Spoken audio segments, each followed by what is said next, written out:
Diz assim a palavra do Senhor: por esta causa, eu, Paulo, sou o prisioneiro de Cristo Jesus por amor de vós, gentios, se é que tendes ouvido a respeito da dispensação da graça de Deus a mim confiada para vós outros.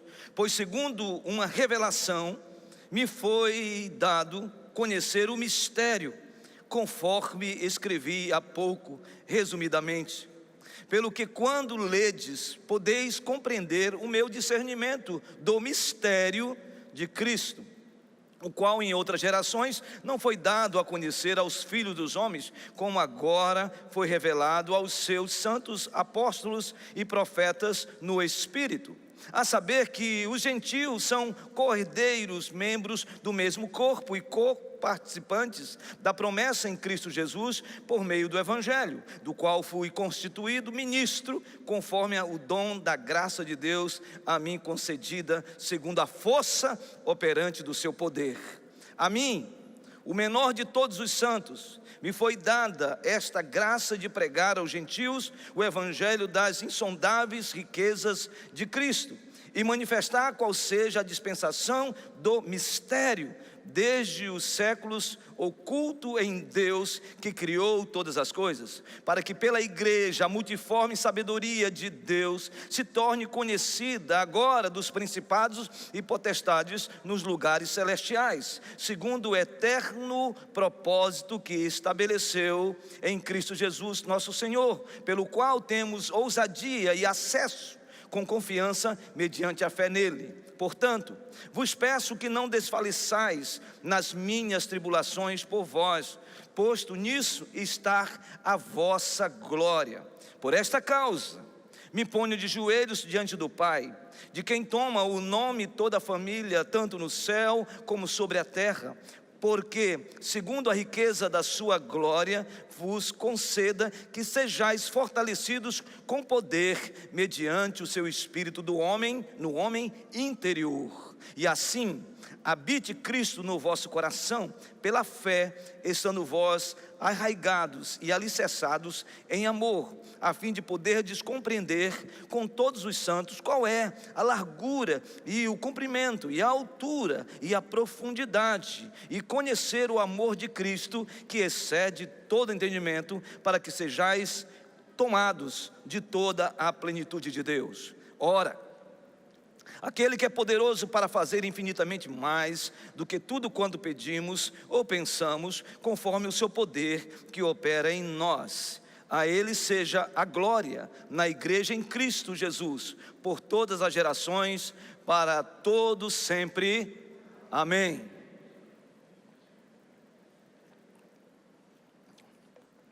É importante situarmos onde Paulo escreveu esta carta. Paulo escreve essa carta aos Efésios exatamente em Roma. E Paulo escreve esta carta para encorajar os Efésios na sua na sua nova identidade em Cristo Jesus. Mas é importante quando nós expomos, ou quando nós somos levados a expor esta palavra, precisamos fazer uma espécie de flashback, ou seja, trazer à nossa memória a história do apóstolo Paulo, e como ele chegou na cidade de Roma, e como ele foi aprisionado em Roma. Se você ler Atos capítulo 22, até o capítulo 23, você vai ver uma saga do apóstolo Paulo. Paulo é levado preso já na cidade de Jerusalém. E por que Paulo foi preso em Jerusalém? Porque ele estava pregando o evangelho que transcendia a mensagem àqueles que eram da circuncisão, ou seja, os judeus. Paulo começara a falar de que o evangelho de Jesus não era tão somente para os judeus, mas também para os gentios. Outro aspecto que o apóstolo Paulo fala e vai tratar com a igreja em Jerusalém é de que os gentios também tinham no plano eletivo de Deus a salvação. E isso caiu como uma bomba no meio dos religiosos, principalmente dos fariseus e dos saduceus. E por causa disso Paulo é preso em Jerusalém. E não só preso, armam um esquema para matar o apóstolo Paulo. Um jovem ouve essa história, então vai a Paulo e diz: olha, você vai ser morto pelos algozes e pelos religiosos que querem realmente destruir a sua vida. E Paulo então pede que este jovem vá à presença da autoridade romana e comunique. A autoridade romana ouve isso e faz um esquema. Leva Paulo para uma região chamada Cesareia Marítima, já no norte de Israel. E Paulo fica ali, debaixo da autoridade de Festo. Mas os religiosos não param por aí. Eles seguem, eles vão à presença de Festo, o governador da província, para requerer que Paulo seja realmente levado à morte ou sentenciado a uma prisão que nós poderíamos dizer uma prisão perpétua. E aí então eles levantam e fazem um libelo, ou seja, uma acusação forense da justiça contra o apóstolo Paulo. Festo ouve aquilo e depois quer ouvir o apóstolo Paulo. E Paulo então ele defende exatamente todas as acusações feitas contra ele, dizendo de que ele não tinha nenhum momento adulterado as escrituras. Em nenhum momento ele tinha falado algo que estava fora das escrituras, mas ao contrário, o que ele estava falando estava embasado nos profetas, nos escritos e na lei. E depois da abordagem do apóstolo Paulo, os religiosos se retiram e Paulo permanece ali cerca de 2 anos, ali sob o domínio, sob a responsabilidade de Festo. 2 anos depois surge novamente um levante contra o apóstolo Paulo, querendo novamente que Paulo seja sentenciado. E então Paulo, vendo que a situação dele estava complicada, ele então evoca a sua cidadania romana. Até porque Paulo era judeu e tinha também cidadania romana. Então Festo e Agripa ouvem a palavra do apóstolo Paulo e então eles dizem: se você está evocando a lei romana, então você vai para Roma. E então Paulo faz uma viagem de barco, e é uma história extraordinária que você precisa ler sobre a viagem, o naufrágio e tantas coisas que Paulo passou durante esse período até chegar em Roma. Então Paulo está em Roma exatamente por causa do seu pedido. E é interessante, irmãos, porque quando eu estava lendo esta mensagem, me veio à mente uma pergunta que talvez Paulo esteja respondendo isso no versículo 1 do capítulo 3 aos gentios. Porque talvez os crentes de Éfeso, eles estivessem fazendo uma pergunta. Qual pergunta? Por que, Paulo, você está aprisionado em Roma? Por que que você se permitiu ser levado para Roma, sabendo que Roma vai ser o teu ponto final da história? Essa é a pergunta. E talvez a gente possa responder esta pergunta em 2 partes. A primeira parte, certamente Paulo aqui está falando algo para os irmãos da igreja de Éfeso, a partir do versículo 1 do capítulo 3. E observe o que diz o versículo 1 do capítulo 3. Diz assim: eu, por esta causa, Paulo, sou prisioneiro de Cristo Jesus, por amor de vós gentios.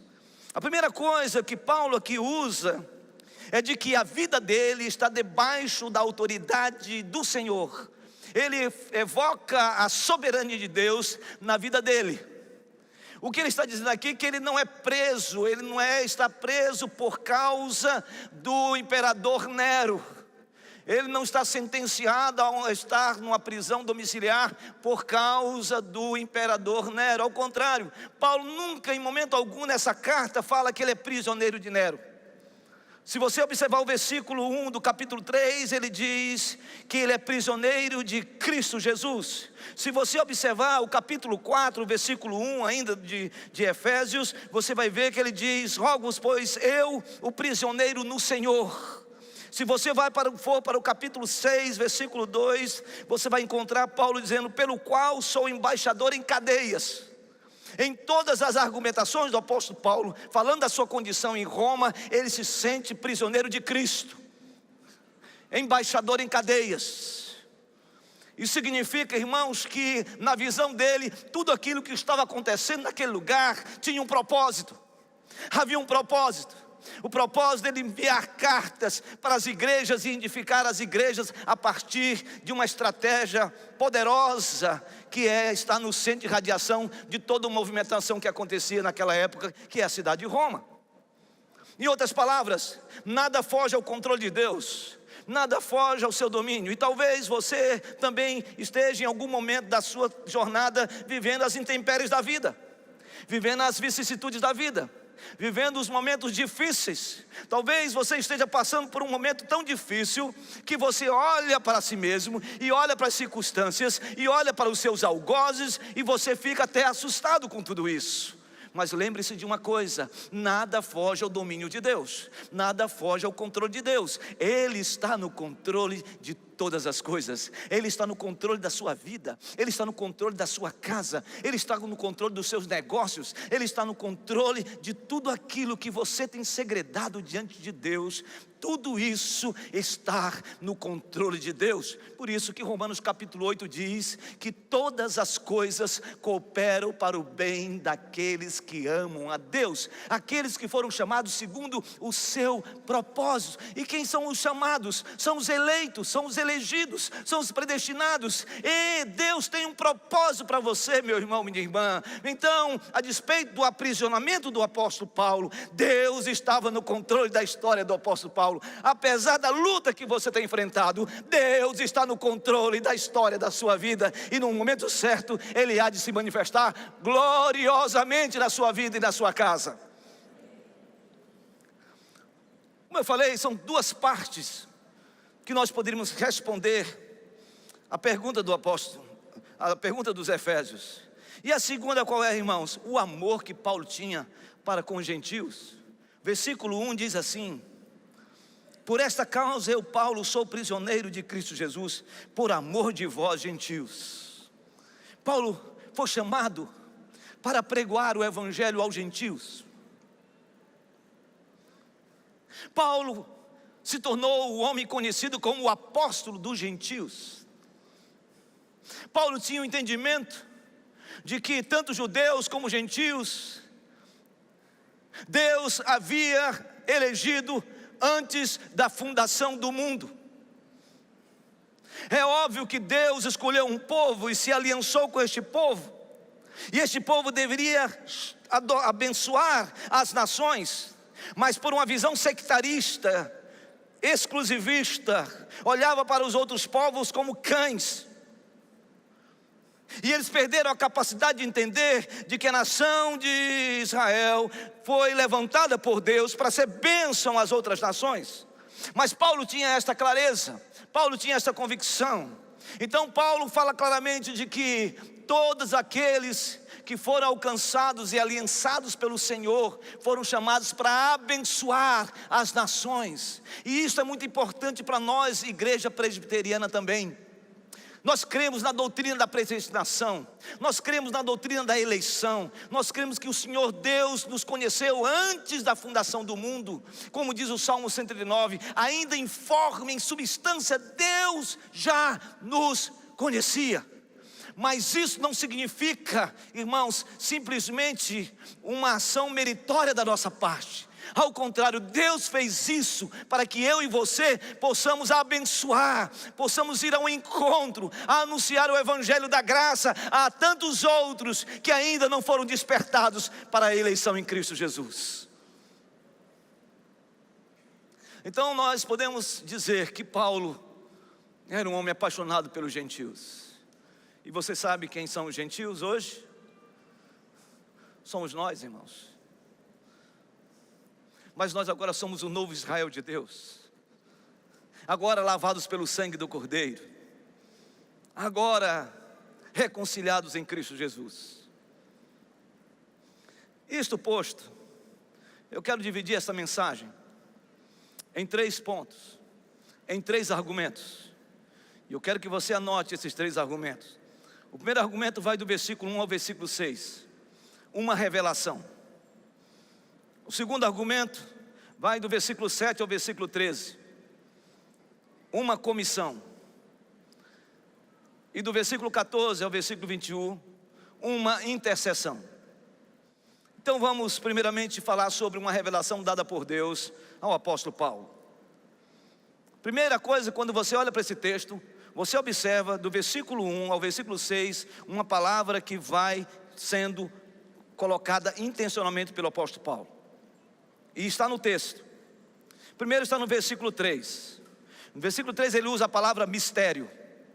No versículo 4 ele usa a mesma expressão, mistério. E no versículo 9 ele usa a mesma expressão, mistério. E observe bem, versículo 3 diz: pois segundo uma revelação me foi dado a conhecer o mistério. E aí no versículo 4 diz: pelo que quando ledes podeis compreender o meu discernimento do mistério. E aí no versículo 9 você vai observar: e manifestar qual seja a dispensação do mistério.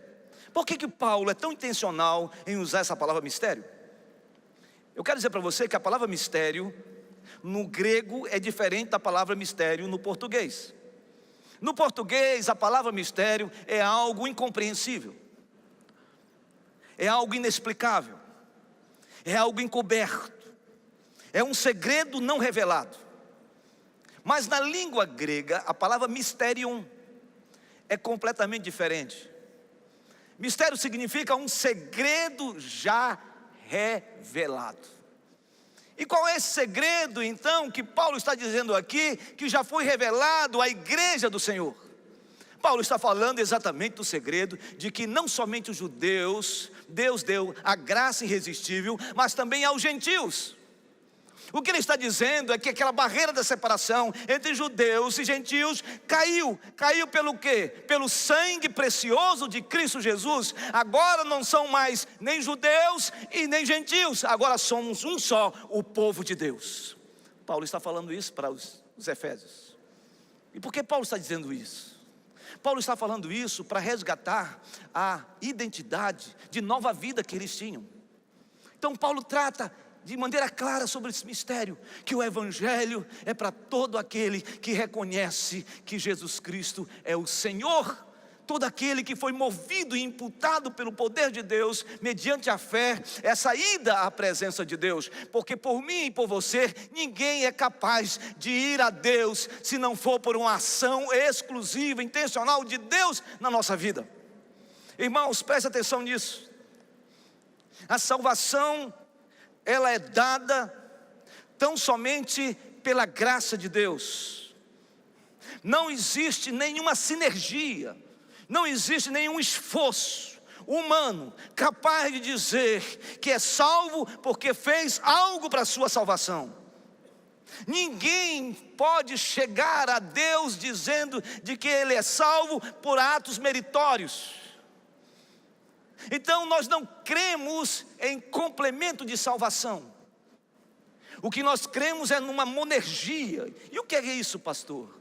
É uma ação única e exclusiva de Deus em relação a nós. O sinergismo é quando eu coopero para algo acontecer.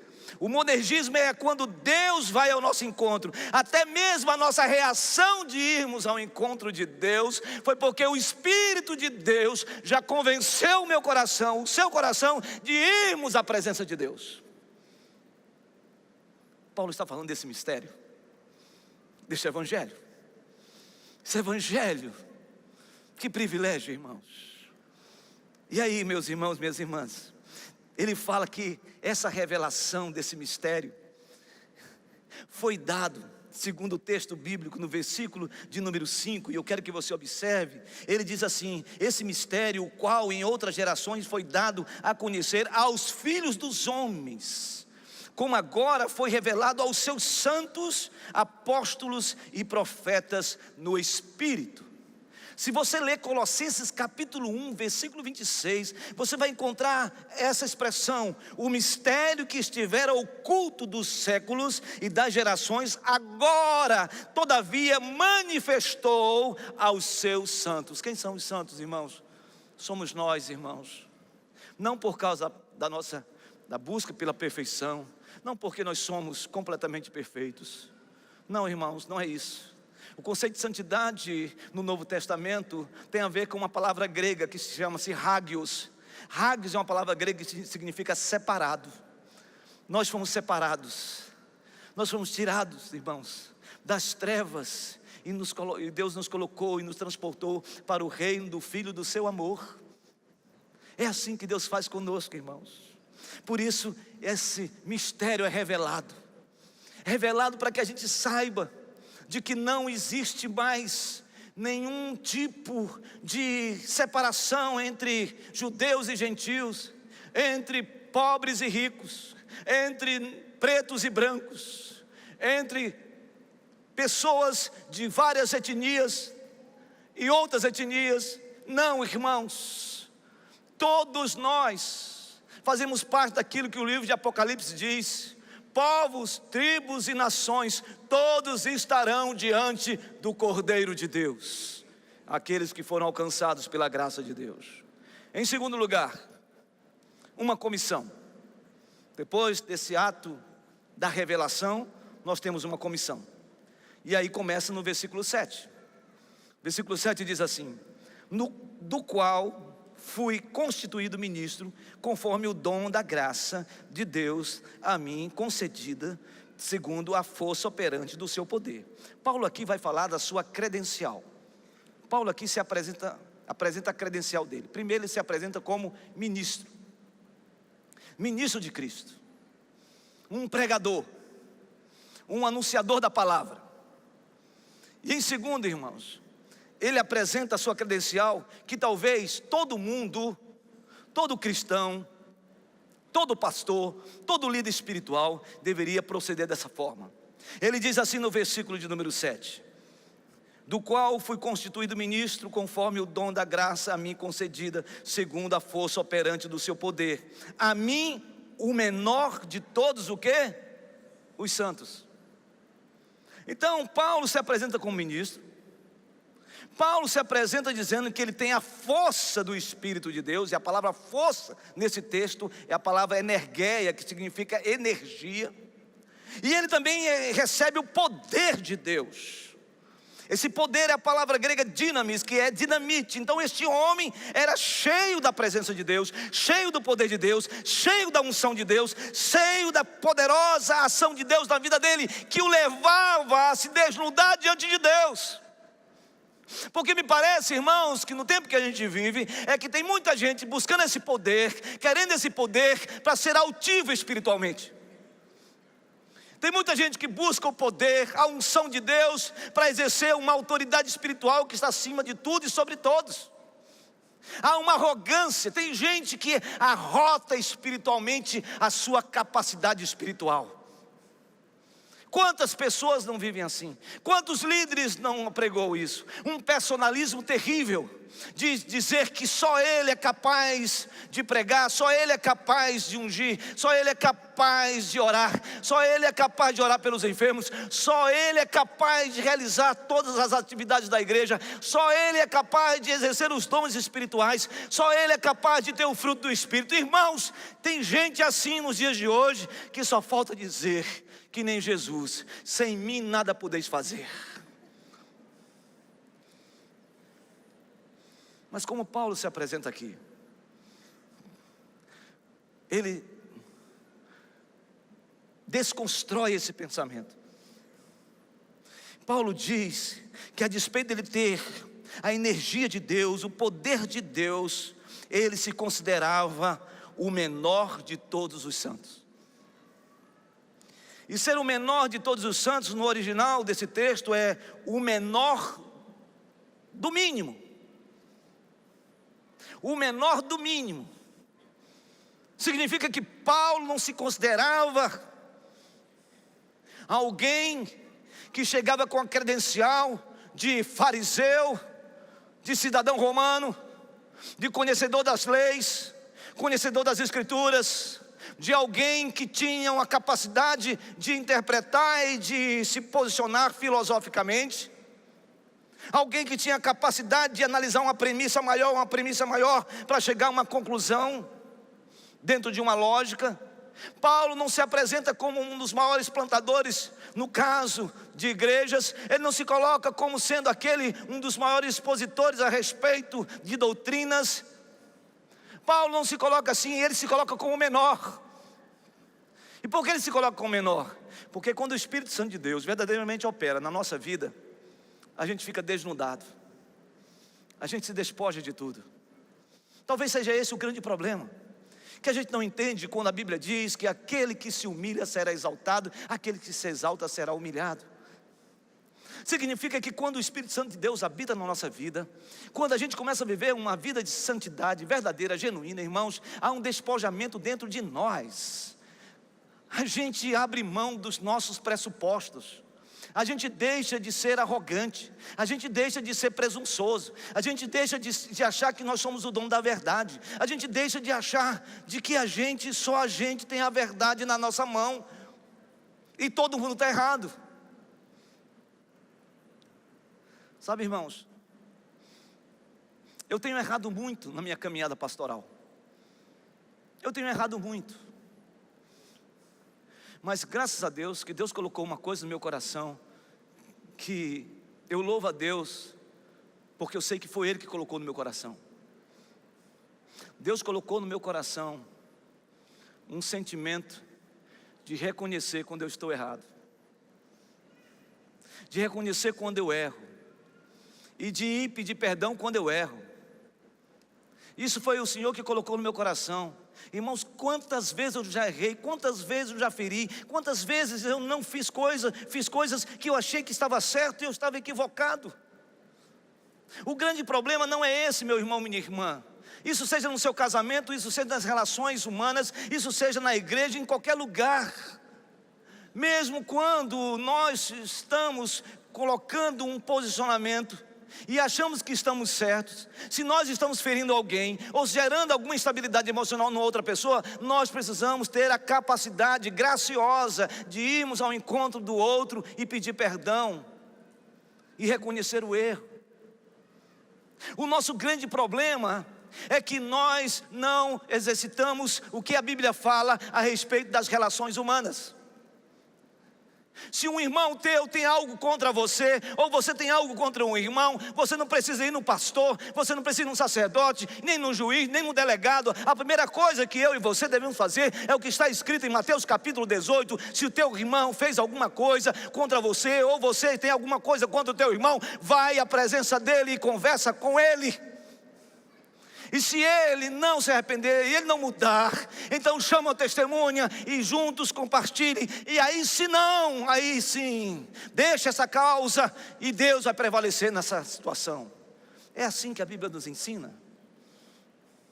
Mas para chegarmos nesse nível, nós precisamos nos despojar. Então quando nós buscamos a santidade de Deus, a presença de Deus, a gente vai entender o que o apóstolo Paulo está dizendo, que ele é o menor do mínimo. Eu não sou nada, Senhor. Eu não mereço o que o Senhor já me deu. Eu não mereço a família linda que o Senhor me deu. Eu não mereço as bênçãos que o Senhor tem me dado. Eu não mereço, Senhor Deus, muitas vezes, tantas vezes que eu pisei na bola, quantos pecados eu tenho cometido contra o Senhor, e o Senhor sabe disso, e o Senhor não me fulmina, o Senhor usa de misericórdia. Se o Senhor usa de misericórdia para com a minha vida, por que eu não devo então exercitar essa misericórdia? Paulo olha para os gentios com misericórdia.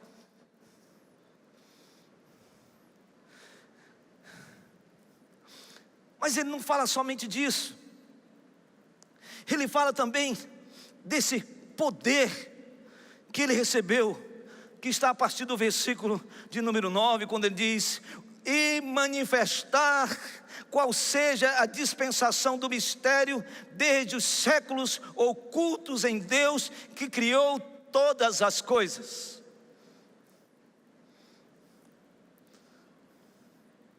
O que Paulo está dizendo aqui no versículo 8? A mim, o menor de todos os santos, me foi dado esta graça de pregar aos gentios o evangelho das insondáveis riquezas de Cristo.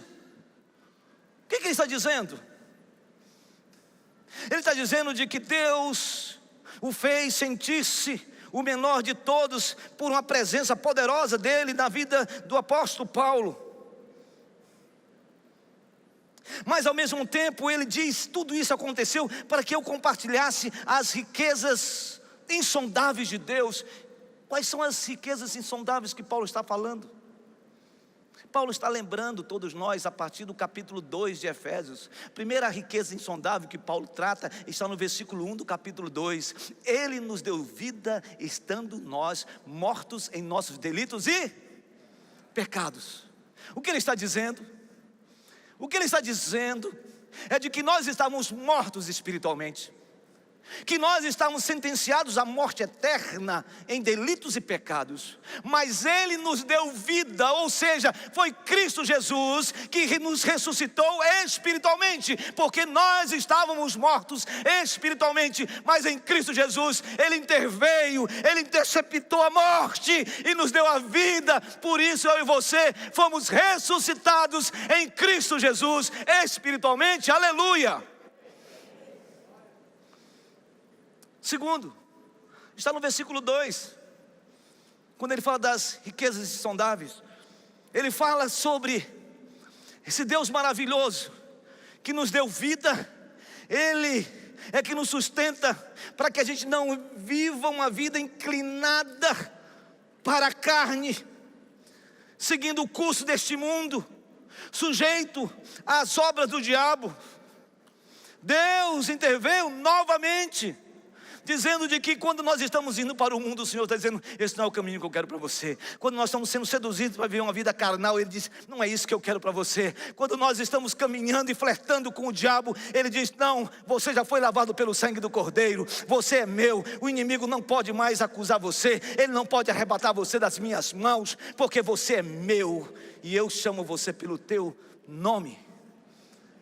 E finalmente, versículo 5 do capítulo 2, é algo extraordinário. Ele diz assim, estando nós, capítulo 2, versículo 5, mortos em nossos delitos, nos deu vida juntamente com Cristo. Pela graça sois salvos. E o versículo 6 diz, e juntamente com Ele nos ressuscitou e nos fez assentar nos lugares celestiais em Cristo Jesus. Esta é a insondável riqueza. Pela graça sois salvos, e juntamente com Ele, Ele nos fez assentar em lugares celestiais.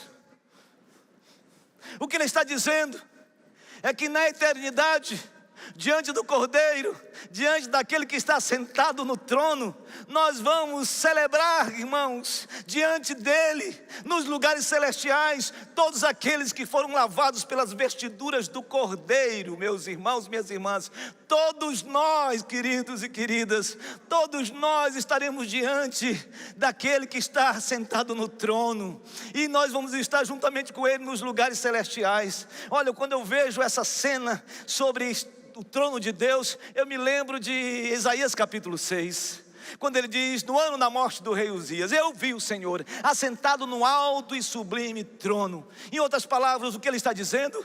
Ele está dizendo que Deus está do trono, governando, regendo o universo, regendo todas as coisas. O que ele está dizendo ali não é a palavra Senhor, a palavra Yahvé, mas ele usa a palavra Adonai, que significa, Adonai significa também Senhor, referindo-se a Jesus. É Jesus que está no trono. Assim como a manjedoura já está vazia, assim como a cruz está vazia, assim como o túmulo já está vazio, meus irmãos, minhas irmãs, agora o trono já foi preenchido, e quem reina nesse trono é Jesus Cristo, e nós estaremos juntamente com Ele, aleluia, louvado seja o nome do Senhor. Que coisa linda, que coisa extraordinária. Um dia nós estaremos face a face com Ele, meus irmãos, minhas irmãs. Aqueles que foram lavados pelas vestiduras do Cordeiro, como eu disse, terão os seus corpos revestidos em incorruptibilidade, aqueles que morreram em Cristo, e aqueles que verão a volta do Filho do Homem, do Ocidente ao Oriente, que contemplarão a volta do Filho do Homem, também terão os seus corpos revestidos em incorruptibilidade, e juntos diante do Cordeiro, aquele que está e virá sentado num cavalo branco, meus irmãos, e com uma túnica extraordinária, tendo nessa túnica Rei dos Reis e da coxa Senhor dos Senhores. Ele virá e levará a sua igreja, e nós seremos um só povo, uma só igreja, e essa igreja vai declarar a Ele a glória, a honra, a majestade, o domínio pelos séculos dos séculos. Aleluia, louvado seja o nome do Senhor.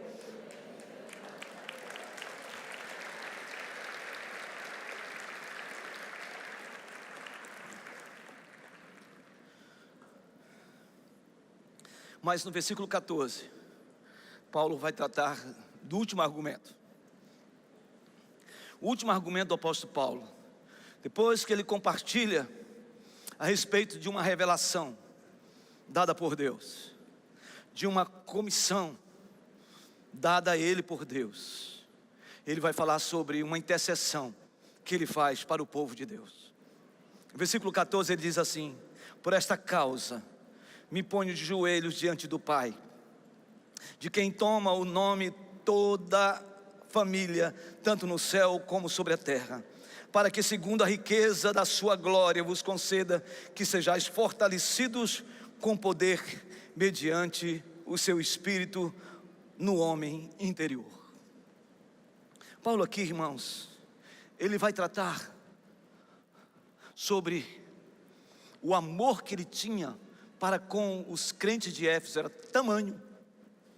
Era tão exponencial, que ele se colocou de joelho para orar por esses irmãos. Ele se colocou em genoflexo, essa é uma palavra. Genoflexo significa de joelhos, significa prostrado, significa curvado. Assim como os judeus rasgavam as vestes diante da indignidade da sua própria existência, e jogavam pano de cinza sobre ele, reconhecendo toda humilhação e observando o poder de Deus, a grandiosidade do Senhor, Paulo aqui se coloca de joelho nessa mesma condição. Ele se dobra diante de Deus e ora pelos irmãos. E por que ele está orando pelos irmãos? Paulo ora pelos irmãos por dois motivos. O primeiro motivo é que Paulo ora para que a nova vida que está no coração de cada um dos efésios seja fortalecida. Que os efésios sentissem o amor de Deus, a nova identidade que eles tinham agora em Cristo Jesus. E a segunda, irmãos, Paulo está orando para aqueles irmãos da igreja de Éfeso num contexto de sincretismo religioso, num contexto de misticismo, num contexto de feitiçaria. E Paulo então ora dizendo: vocês são de Deus, vocês foram alcançados pela graça de Deus, vocês foram eleitos por Deus, vocês são de Deus, e não tenham medo da feitiçaria, não tenham medo desse misticismo, não tenham medo desse sincretismo religioso. Apesar dessa cidade ser uma cidade idólatra, um templo idólatra, onde Diana é adorada, vocês não precisam se curvar diante de Diana, vocês precisam se curvar diante daquele que é Senhor, que é Quírio, que é Jesus Cristo. É esse que todo joelho vai se dobrar e toda língua vai confessar que só Jesus Cristo é o Senhor. Meu irmão, não se dobre diante das feitiçarias, não se dobre diante desse sincretismo religioso que nós vivemos, não se dobre diante da idolatria, não se dobre diante dos levantes do inferno contra a sua vida.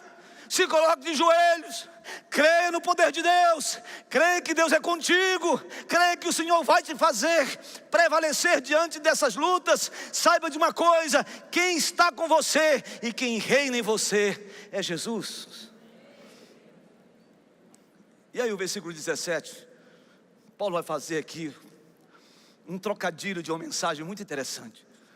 Versículo 17, Paulo diz assim: e assim, habite no vosso coração pela fé, estando vós arraigados e alicerçados em amor, a fim de poderdes compreender com todos os santos qual é a largura e o comprimento, a altura e a profundidade, e conhecer o amor de Cristo, que excede todo entendimento, para que sejais tomados de toda a plenitude de Deus.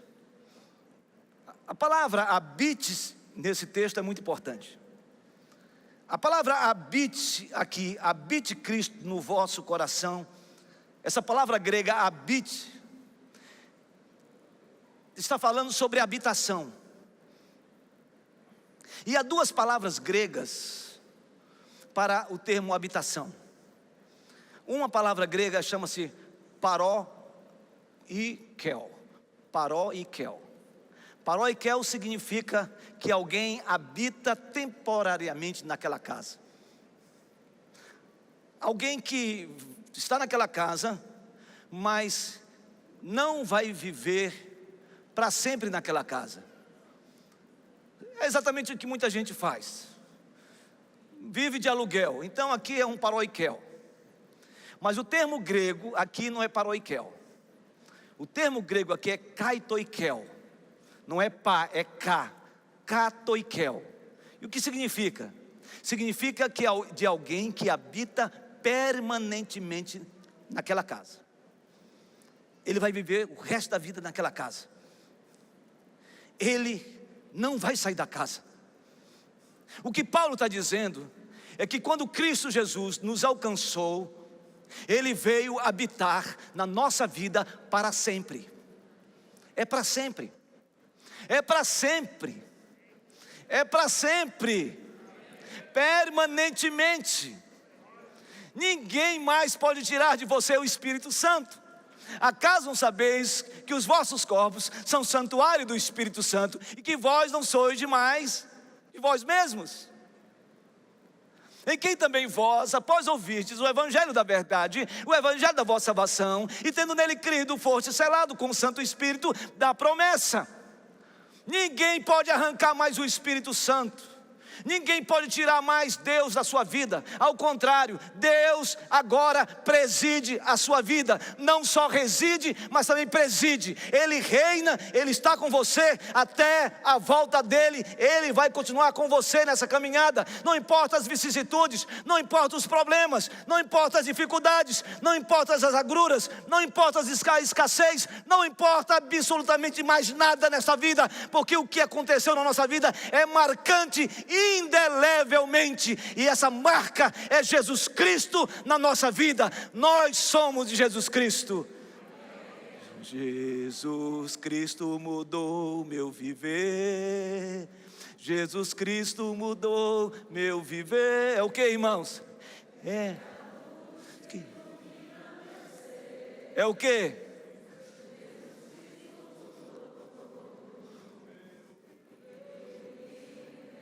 Diferente. Diferente é o que, irmãos? Diferente é o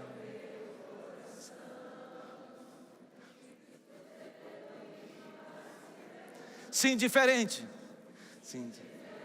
É o que, irmãos? Nós podemos até cantar esse cântico agora.